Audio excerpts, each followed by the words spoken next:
Vendimi përmban rekomandimin për emërimin në funksion si drejtor të Büros Kombëtare të Hetimit për një mandat 5 vjeçar të Joni Ketës.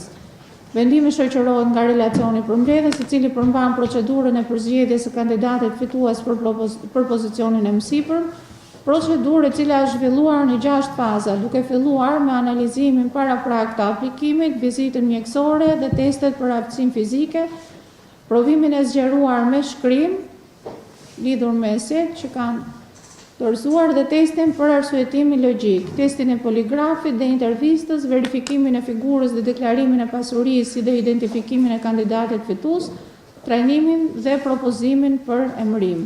Me propozimin e Komisionit Planifikimit Strategjik, Administrimit dhe Buxhetit, Këshilli i Lartë i Prokurorisë vendosi: 1. Emërimin e Joni Keta në detyrën e drejtorit Büros Kombëtare të Hetimit. Mandati i zotit Keta në detyrën e drejtuesit të BKE-s do të jetë 5 vjeçar duke filluar nga data 9/12/2025. Njoftohet për këtë vendim Prokuroria e Posaçme kundër korrupsionit dhe krimit të organizuar, Drejtoria e Përgjithshme e Policisë së Shtetit dhe zoti Keta. Vendimi në fuqi menjëherë dhe publikohet në faqen zyrtare web të Këshillit. Shpallet në Tiranë sot në datë 9/12/2025. Kush është dakord me vendimin?